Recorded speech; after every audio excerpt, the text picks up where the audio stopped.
Peaceful days are like breezes carrying the scent of wheat fields.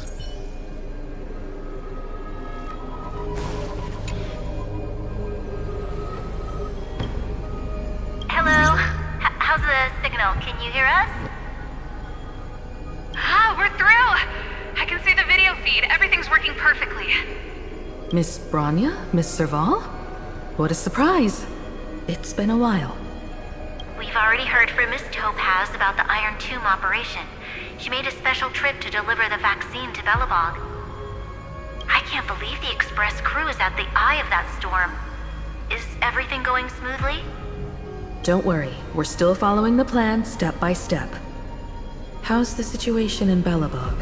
Urillo 6 is located on the outskirts of the preservation barricade. While it won't bear the brunt of the first wave, there's still a risk from the aftershocks. That kid Japard and Pela are busy organizing the Silvermane Guards, having them consolidate their lines and dig trenches. Zila and Lynx just got back from the Geomarrow vein production chain. Hey, do you want to say something to them? That would be unnecessary. It'll only shake their morale. Just tell them to stay safe. Miss Branya, I'm afraid this disaster will be far more terrible than you can imagine. Please, be sure to follow Miss Topaz's instructions and make thorough preparations. Of course. We have resealed most of the engine of creation beneath the ice to prevent the will of the preservation from becoming an accomplice to the destruction. Don't worry, Miss Himeko. Belobog is far more resilient than we imagined. We really wish we could help, but Urillo 6 has only just woken up from its hibernation. The Astral Express, standing at the forefront of disaster, is the hope for many ordinary civilizations across the universe. In the face of a massive catastrophe like this one, relatively smaller civilizations have never had many options. But that's exactly why we have a resolve that's second to none. If anything goes wrong... Miss Topaz, I hope you can help out and rescue the affected citizens. No problem. Also, didn't the Xianzhou sign a friendship agreement with Urillo 6 earlier? They won't stand by idly either. I appreciate your kindness, everyone. But Urillo 6 is our home. We will defend it to our last breath until the last Belobogian falls. Miss Branya. May all civilizations that have made it this far on their own strength weather this crisis together.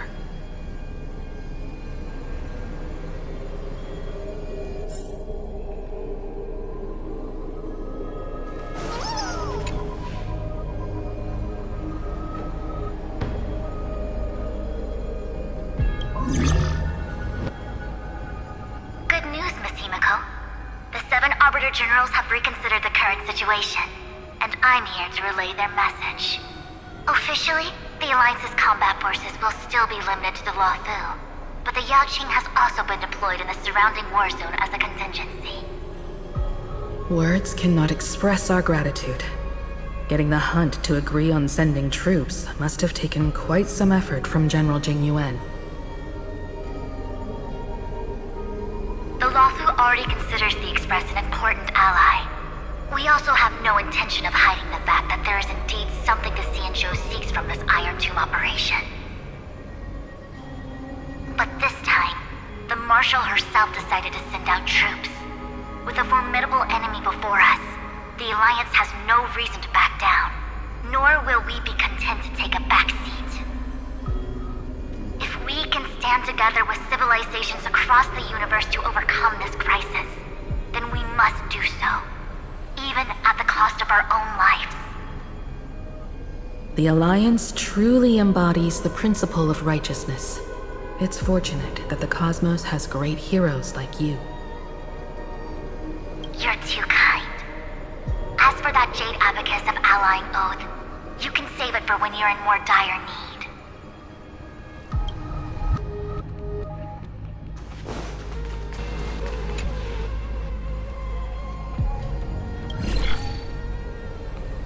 I regret to inform you, Miss Himeko, that even the Strategic Investment Department is constrained when it comes to the Irontomb issue.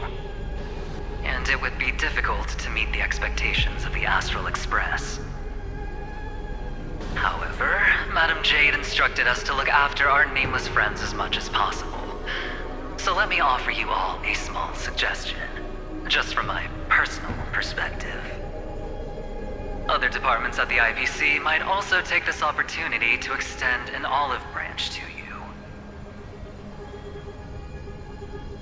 When that time comes, I hope the Astral Express will remember that the 10 Stonehearts were willing to stand with the Trailblaze, even though we were in a difficult position. And more importantly, we were the only ones willing to do so. Sounds like a threat, doesn't it? But trust me, every word comes straight from the heart. Has the internal conflict within the IPC really gotten this bad? Everyone knows about the bad blood between Diamond and Oswaldo, but at least until now they've had an uneasy truce. Until the Lord Ravager Archforger caught the board's attention. I'll leave it at that, as it's confidential information. Hope you can understand. I understand. Our immediate priority is to address the Irontomb crisis. Let's hope for success from the start.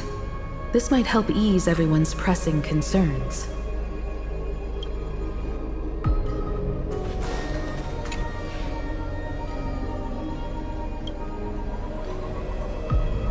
Of course, we would never know the Ranger's comings and goings.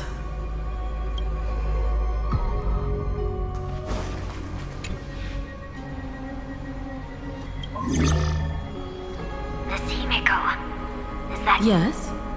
And you are Miss Robin. Yes.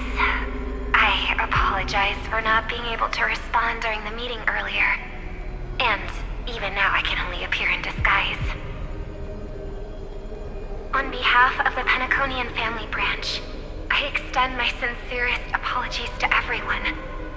We tried to request aid from the family. We essentially received no response.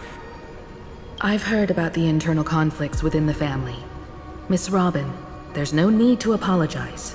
Every bit of strength is precious at this moment. Thank you for understanding. The good news is, since you're one of the shareholders of Penacony, the family heads have agreed to allow me to lead all Asdanian tuners to the front lines. My charitable foundation will also do as much as possible to provide support in this battle. They'll ensure that proper arrangements are provided for those wounded on the front lines, and for residents in affected areas. Miss Robin, I'm beyond moved by your spirit of self-sacrifice. The Astral Express would also like to make a promise that we won't leave any companion behind.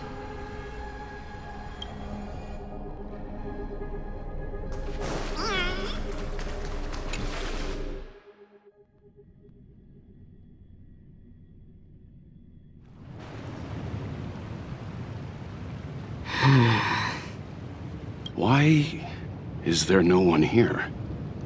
Everything in Akama seems normal. The new world was enjoying peaceful times not long ago. It seems it was even more recent than not long ago, Miss Himeko.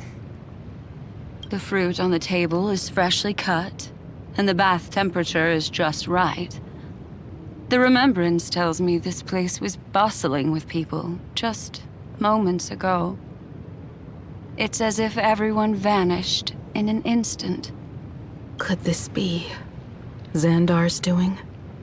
Unlikely. He's still under the surveillance of those two geniuses.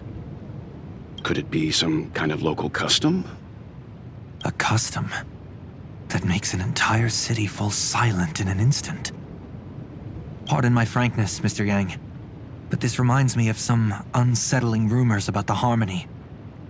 Complete silence. Is often the prelude to divine intervention.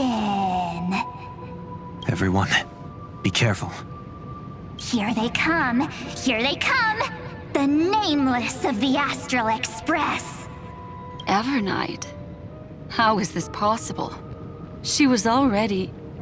We are the chroniclers of time, and we do not fade away. Finally, the last era Nova has been completed. What did you do to the residents of the Holy City and the Three Nameless? I didn't need to do anything. The remembrance will ultimately become the substance of the new world. Now, they are no longer the trailblazers you once knew, but gods who permeate heaven and earth. The 12 titans who guard Amphoreus. Stop fooling around, March. Come on out. What? I practiced so long for this. Getting seen through right away is just so embarrassing. You've obviously been learning from the theatrical culture in Amphoreus. But if possible, I'd prefer our reunion to be a bit more casual and laid back. As expected, I can't hide anything from Himeko and Mr. Yang. Well, long time no see. Guess I'm back? We should be the ones to say that. Sorry for keeping you waiting. So, these jellyfish are the Titan's power? They're just tiny manifestations of the Veil of Evernight, used for scouting and communication. If I went all out, I could summon way more of them. Thanks to him, we all turned into Titans in the New World. Sure, we can take on humanoid forms, but it feels off. How intriguing. So what does he look like now? It can't be a raccoon with a baseball bat, I suppose. Please don't add weird stuff to Amphoreus' lore. Just go see it with your own eyes. Follow the prophecy's guidance and come to Dawncloud. He looks way more majestic now than he used to.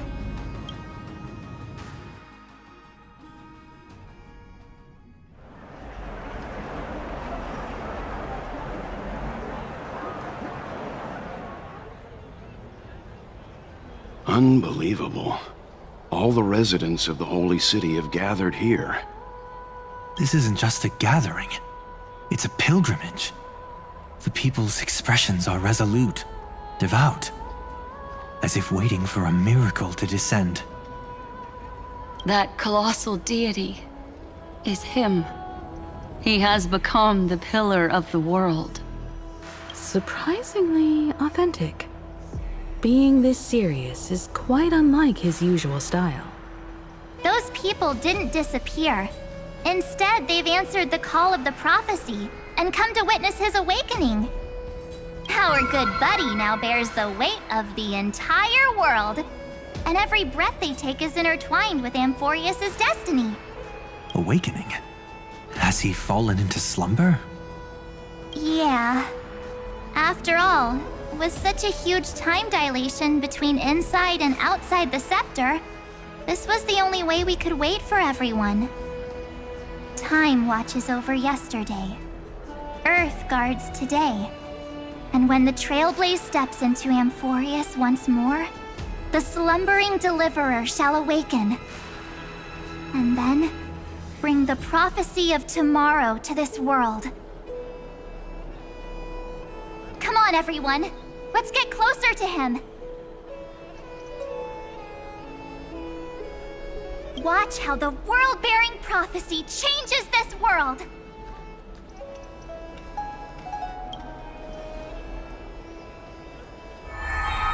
Well, it seems the kids are already miles ahead of us at this stop. All the more reason we can't afford to slow down our pace. Let's go witness this moment for ourselves.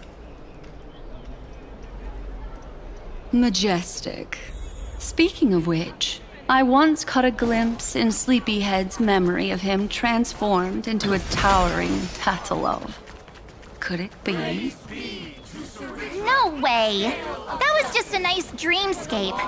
At least nice for him. If they are the throne of worlds who bears the weight of this world. Citizens, behold! Our last Titan, the world-bearing deliverer, is about to awaken! Oh, ancient god! Your loyal subjects, bewildered followers, and fearless comrades in arms have all knelt before your throne. Awaken from your eternal slumber and bestow upon the world your divine prophecy! Please guide us! Show us how to embrace this beloved world as we welcome that distant dawn!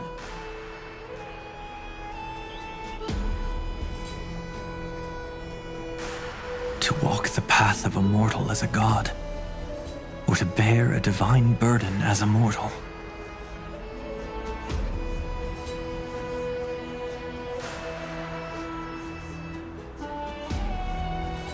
He will give us the answer.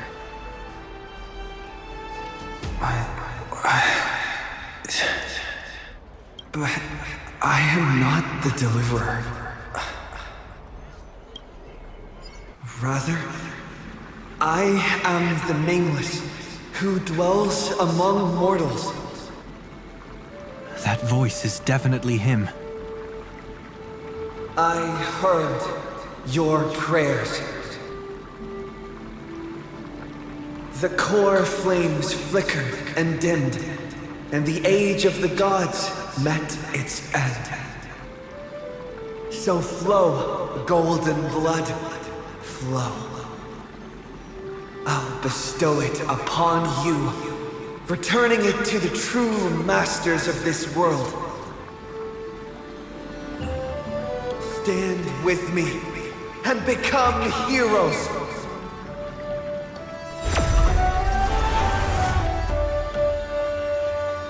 Is this? Yes, it's the miracle he brought to Amphoreus. Of course, it would manifest in the form of the Trailblaze. Golden blood, raining down like a storm! The prophecy has descended, and the Titan commands us not to be supplicants, But to become heroes of rebellion! To face that destined calamity! The destruction head on! The prophecy of the Deliverer means nothing to me now. It belongs in the hands of someone far more fitting. Someone like all of you. In the name of Kazlana, let us depart and march towards the light! It's neither protection nor salvation. As always,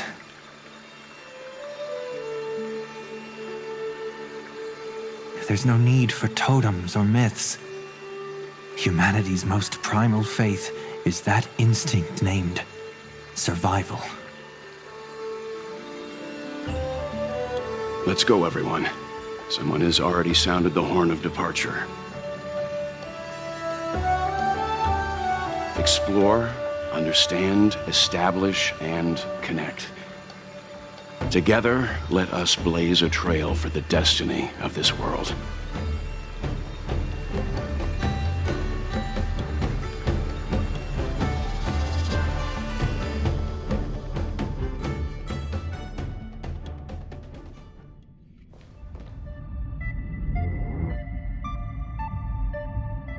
Is it just me, or does this demiurge matrix feel completely dead? It's nothing like how the memo keeper described it. The environmental readings are all wrong. Conclusion: this must be what the kernel actually looks like in the real world. What did Zandar do to the scepter? At the end of light, there must be silence. Certain, pure, and absolute darkness. Not the time to quote the Lord of Silence. Bad omen. Either way, we have to press on. Until we uncover the truth behind the 13th Titan. The buried past is the key to stopping Irontomb. That is, if it even exists. Zandar says the Demiurge never existed. Who actually buys that? You can erase the records, but not the truth. It vanished too cleanly. No traces. Like someone's yelling, look, there's nothing here. Too bad I'm the type who can't resist digging deeper. Looks like I'll be counting on you again, Screwy. Let's tear the system inside out. Always happy to help. But as your academic partner, I have to ask. Herta, what if we fail? Let's say the Demiurge really doesn't exist. Do you have a backup plan? A backup plan? Of course. If we can't find the key, we turn the lock into the key. That plan's cost is incalculable. It shouldn't even be on the table. Huh? Then let's hope we never have to use it. There's no point worrying about the end just yet. One step at a time. Let's go. We don't want to leave the others waiting. You brought what I asked for, right? A butterfly has to land on the branch before it can dance. We'll need a wide open platform before her entrance.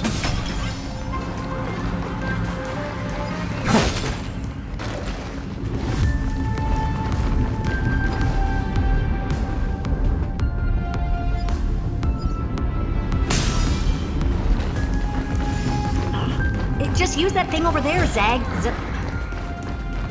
Light up the dark.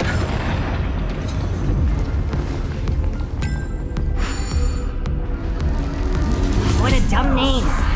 I hereby rename it Herta's Big Hand.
Is this also a blessing of the Trailblades?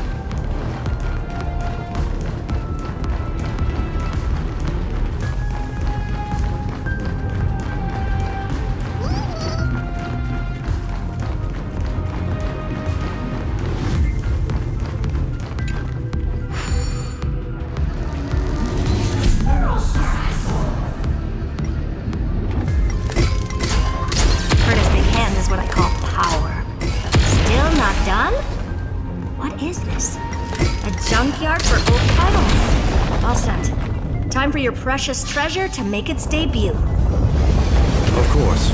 Just give me a second. Target initialized. With these wings, hacking should be much more efficient. Oh, a classic nuclear heat engine. Classy choice. Just a personal preference. Her name's Mistletoe. Every flower in your garden's got a bit of poison, huh?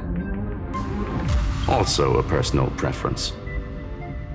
It reminds me of the last time when we tangled with that Punklordian brat. What did she call this kind of infiltration tool again? Right, dirty data shell. It wraps around the kernel to fool even top-tier firewalls. But yours is way too clean. Not even a hint of real-world grit. Herta, your tone is unusually emotional. Suggestion. Let's get back to the topic at hand. I thought we were done with that conversation. Unfortunately, current conditions won't let me ignore any variables. Especially the most important one. Your will. Irontomb never stops. It is evolving faster than any of our worst projections. Every instant in the Eon's calculation is like a sword hanging over the cosmos. Every move humanity makes could speed up its arrival. Which is exactly why we can't mess this up. And now, Droidhead wants to hand down judgment to the poor cosmos again. Border Star Trade War, Emperor's War, Rupert's death. Every time their instant arrived, it meant another bloodbath for humanity. But in this ultimate battle of erudition, you and I are supposed to be players, not pawns.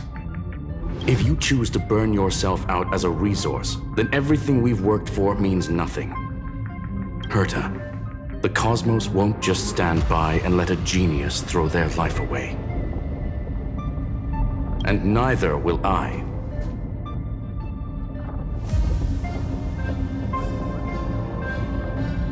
No need to kill the mood. This is why we're here, isn't it? We need to find the Demiurge and that lost key. I'm not here to be a deliverer. I just want to beat Zandar and Droidhead. Right now, I just need to know. Are you with me? Of course. Time to board. After you. Let's tidy this place up and see what this Demiurge really is.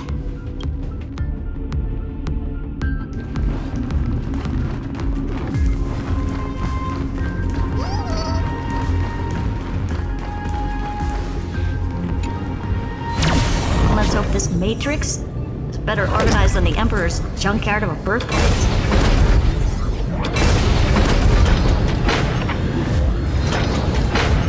Buckle up. We're hacking in. This is...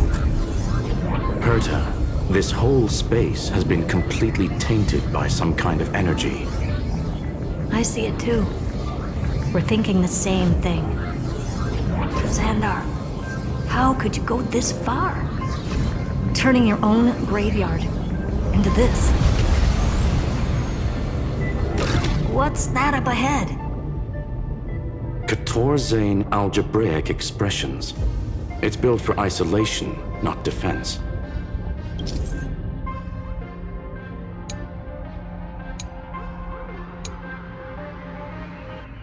So basically, the door to the tomb, right? Great. Let's find the handle. I'm picking up multiple independent signals with the same data structure as the barrier. Projection. We can hack the terminal, reverse the computation, and turn it into an attack. Classic move. Use their own systems against them. Take us to the nearest one.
Almost no response.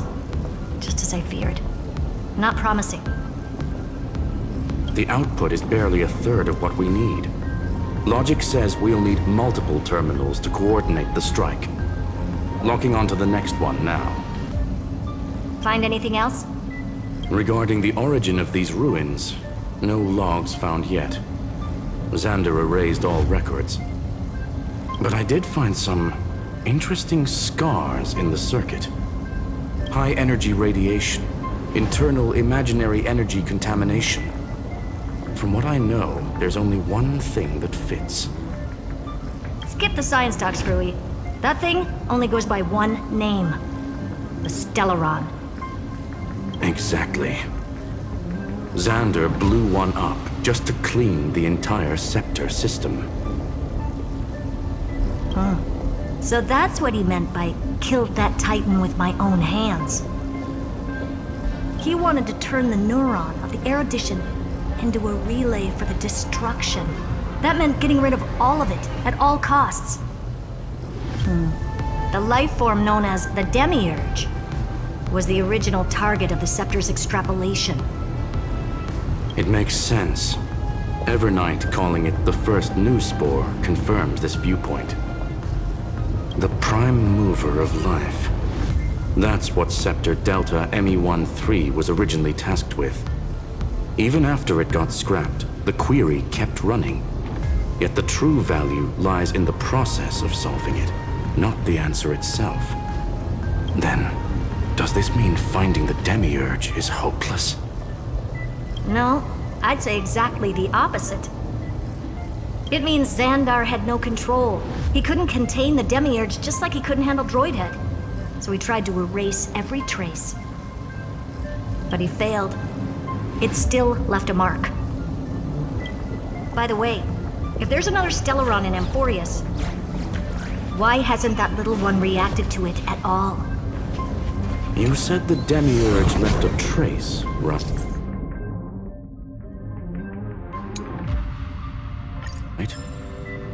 Yeah, but not in the real world. Remember the great tomb of the Nameless Titan?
Trailblaze Archive 466.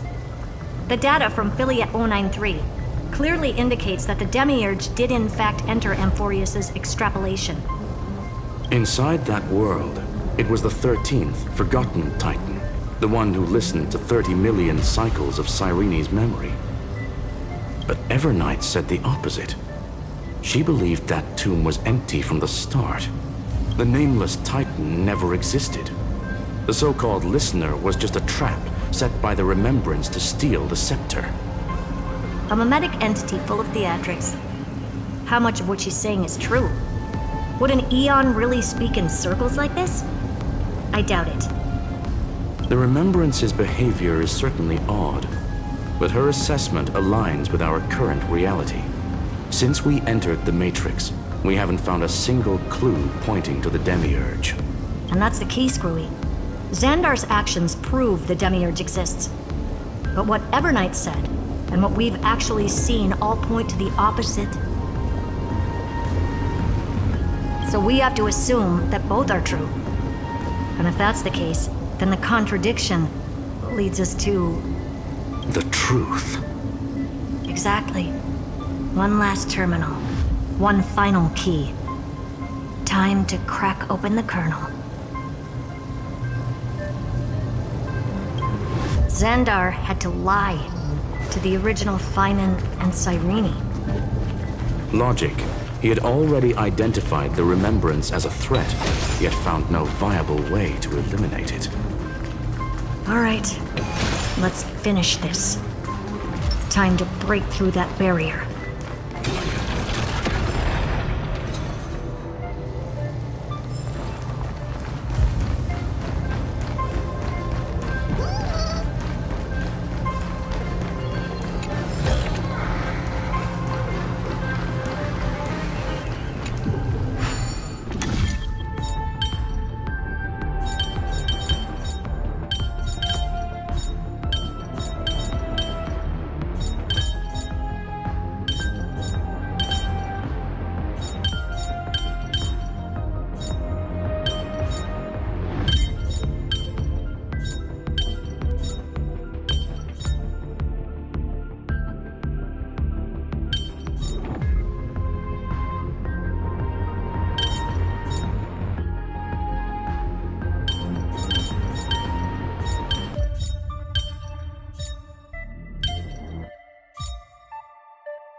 Operation authorized.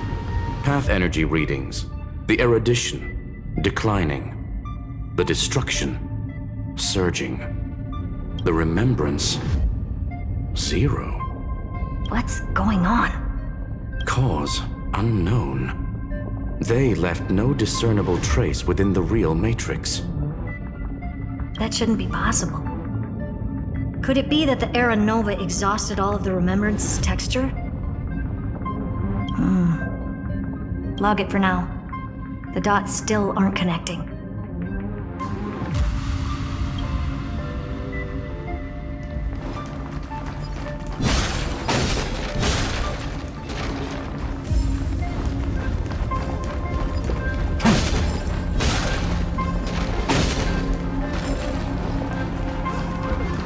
Light up the dawn.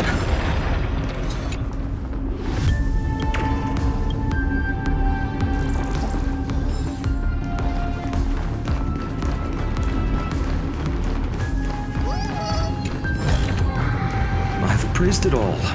No thanks.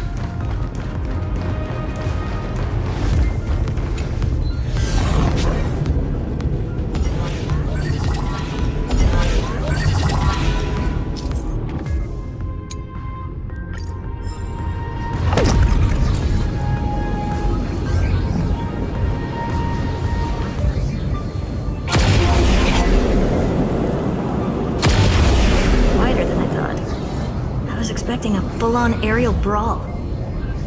It's advised to remain vigilant. The destruction's levels are still rising. Huh? What's the matter? Interesting. I just picked up a signal from the Exo myth.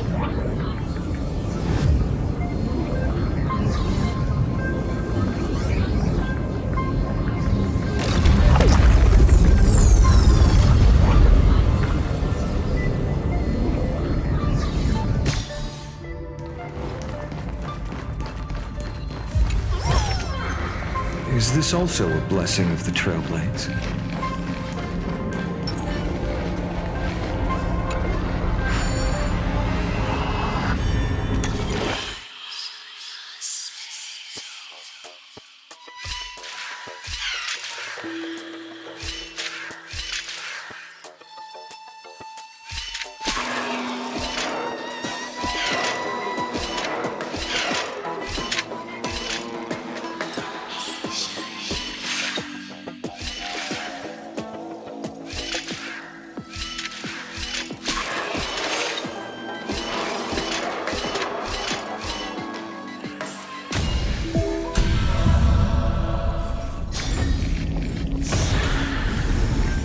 Looks good.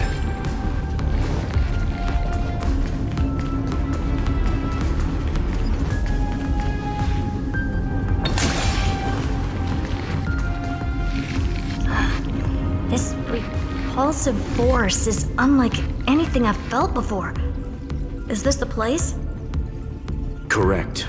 Judging by its defensive properties, this is the entrance to the Exo myth. Didn't expect that. Who builds a lab in the middle of digital rubble? Then again, never doubt a dead man's resolve. So how's our dearly departed doing? He severed part of his neural pathways to break free from Lord Anaxagoras' control. But that also triggered the failsafe I set. Conclusion: Zandar has lost all combat functionality and is no longer capable of action. So now he's a specter, literally. Screwy, can you open a path? Just to be sure, I want to see this for myself. Logic. Scanning his inspiration circuit might help us track down the Demiurge. Exactly. His brain is the crime scene. There's no way it's spotless. But it could be a trap. That's why you're here. 2-on-1. We've never lost a matchup. I'm honored. The chronocognitive anchor is in place. Proceed when ready.